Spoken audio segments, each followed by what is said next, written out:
Boring tools. During the introduction, or when we talked about principle of boring, we discussed that cutting tool used in boring is the single point cutting tool. So boring tool will be single point cutting tool. A special type of single point cutting tool that is used in boring is known as fly cutter. Fly cutter boring में use किया जाने वाला महत्वपूर्ण cutter है। एक ये बार है, इसमें सिंगल पॉइंट कटिंग टूल लगा हुआ है और इसे माइक्रोमीटर डायल की सहायता से एडजस्ट किया जा सकता है और लॉकिंग स्क्रू की सहायता से इसे टाइट किया जा सकता है। तो फ्लाई कटर भी एक सिंगल पॉइंट कटिंग टूल है। बहुत बार हम इंसर्ट्स यूज करते हैं। इंसर्ट्स बोरिंग बार में स्क्रू कर दिए जाते हैं। जैसे इन चित्र में हम देख रहे हैं ट्रायंगल और रोम्बस शेप इंसर्ट्स स्क्रू किए गए हैं। Now let's discuss about boring bars and boring heads. As we have discussed about horizontal boring machines and we have seen that there is a boring bar which is fixed on spindle and cutting tool is mounted on boring bar. So horizontal boring machine में cutter को mount करने के लिए different equipments use किए जाते हैं, जैसे boring बार, boring head और कटर हेड। बोरिंग बार जैसा इस चित्र में दिखाई गई है, एक सिंपली बार है जिसका वन एंड टेपर सेक्शन है and another and is made for setting the tool और इंसर्टिंग द टूल। ये बार्स डिफरेंट टाइप्स की हो सकती हैं और डिफरेंट मटेरियल की बनी हो सकती हैं। वहीं ये चित्र बोरिंग हेड और कटर हेड का है, जहां हम डिफरेंट होल्स देख पा रहे हैं। इन डिफरेंट होल्स में कटर के शेंक को स्क्रूड कर दिया जाता है और माइक्रोमीटर डायल की सहायता से एडजस्ट कर दिया जाता है। साथ ही हम ये देख पा रहे हैं यहाँ जो इस टूल हेड का डायमीटर है वो काफी बड़ा है। बोरिंग हेड्स और कटर हेड्स जनरली ज्यादा डायमीटर के होल्स को बोर करने के काम में आते हैं। इनके बारे में हम अब डिटेल में चर्चा करते हैं। तो सबसे पहले बोरिंग बार। हमने देखा बोरिंग ऑपरेशन जब परफॉर्म करते हैं तो टूल को एक बार पर माउंट किया जाता है और उस बार को स्पिंडल में जो मोस्ट टेपर होता है उसमें फिट कर दिया जाता है। ये जो बार है फोटोज में देख पा रहे हैं, बार्स का वन साइड टेपर सेक्शन है जो स्पिंडल के मोस्ट टेपर में फिट होगा, दूसरा ऐसा बनाया गया है जिसमें टूल को स्क्रूड किया जा सके। बोरिंग बार होती है वो मैक्सिमम डायमीटर की होनी चाहिए और मिनिमम लेंथ की होनी चाहिए। A boring bar should be of maximum diameter and minimum length. This requirement is because of to reduce the bending और टू रिड्यूस वाइब्रेशन। अगर बोरिंग बार ज्यादा लेंथ की होगी तो उसमें बेंडिंग होने के चांसेस ज्यादा है। और बोरिंग बार को डिफरेंट वेज में सपोर्ट किया जा सकता है जिससे कि डिफरेंट टाइप ऑफ वर्कपीस को बोर किया जा सके।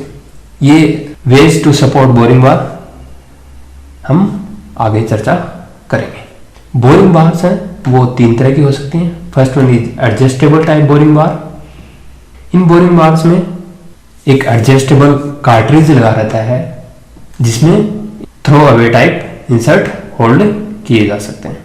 ये बोरिंग बार एक्सियल डायरेक्शन और रेडियल डायरेक्शन में एडजस्ट की जा सकती है। Second one is damped boring bars. इन बोरिंग बार्स में फीड एंड पे डैम्पर्स प्रोवाइड किए जाते हैं ताकि वो वाइब्रेशंस को अब्जॉर्ब कर ले। Third type is line boring bars.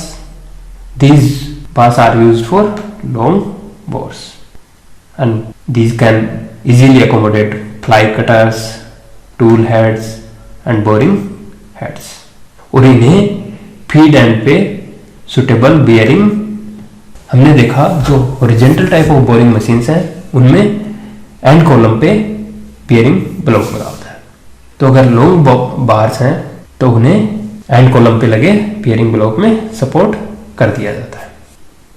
Boring bar material, जो boring bars small diameter hole के लिए काम में ली जाती हैं वो मैग्नीज क्रोम अलॉय स्टील की बनी होती हैं और एनीलिंग के द्वारा इनमें इंटरनल स्ट्रेसेस को रिलीव किया जाता है। वहीं अगर सीवियर कटिंग कंडीशंस हो या लॉन्ग बार्स यूज करनी हो तो ऐसी बार्स सिमेंटेड कार्बाइड की बनाई जाती है, क्योंकि लॉन्ग बार्स में हमें हाई स्टिफनेस की जरूरत होती है। हाई स्टिफनेस यानी we require high modulus of elasticity.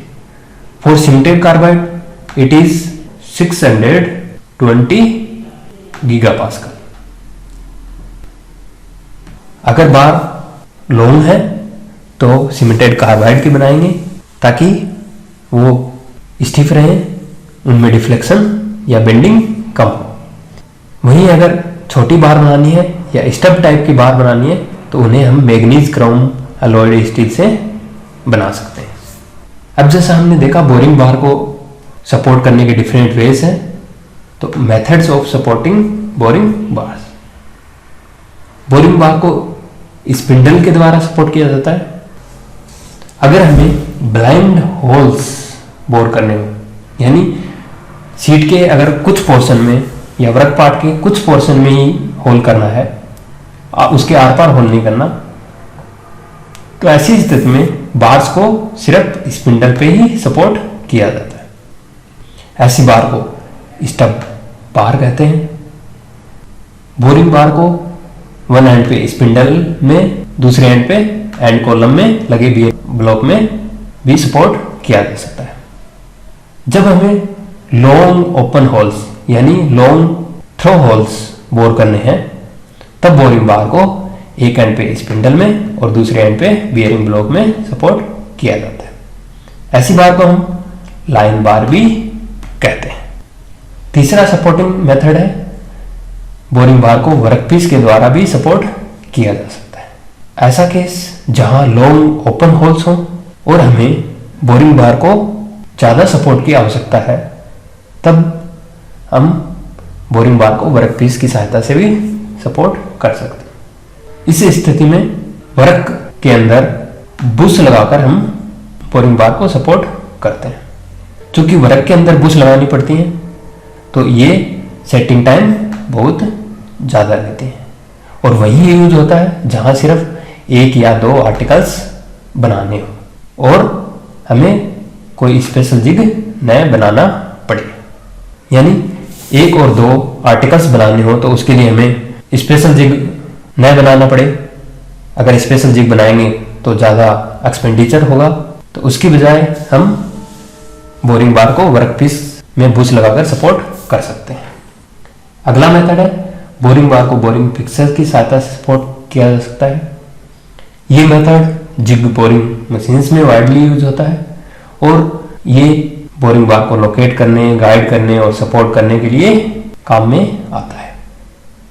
हमने देखा कि हॉरिजॉन्टल टाइप बोरिंग मशीन में कटर को माउंट करने के लिए दो इक्विपमेंट्स थे। पहला बोरिंग बार, दूसरा है बोरिंग हेड और कटर हेड। बोरिंग हेड का प्रयोग कटर्स को माउंट करने के लिए तब किया जाता है जब हमें लार्ज डायमीटर होल्स को मशीन करना हो। उस स्थिति में अगर हम एक स्टैंडर्ड बोरिंग बार लेंगे तो वो अनसुटेबल रहेगी, क्योंकि उस बोरिंग बार से अगर कटर को लगाया जाए तो वो या तो जिस सरफेस को मशीन करना है वहां तक पहुंचेगा नहीं, अगर पहुंचेगा तो एक्सेसिव ओवरहैंग ऑफ कटर हो जाएगा, जिससे बोरिंग के दौरान जो कटिंग फोर्सेस होंगे उनको वो सहन नहीं कर पाएगा। For this reason we use boring heads.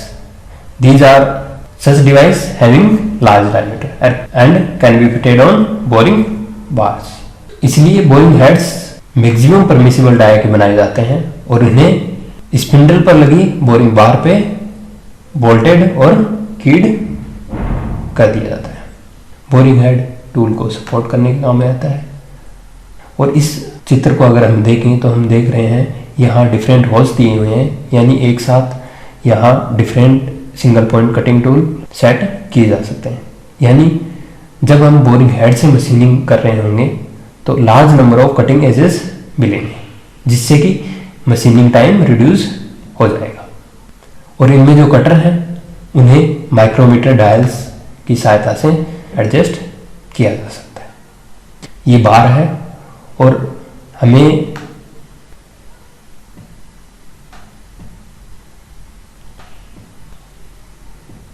इस डाया के वर्कपीस को बोर करना है।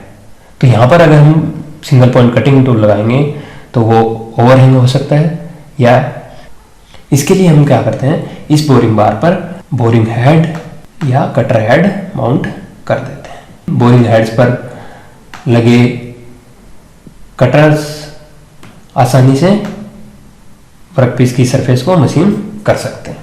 और साथ ही इसमें ढेर सारे कटर लगा सकते हैं, जिसके कारण मशीनिंग टाइम भी कम हो जाता है।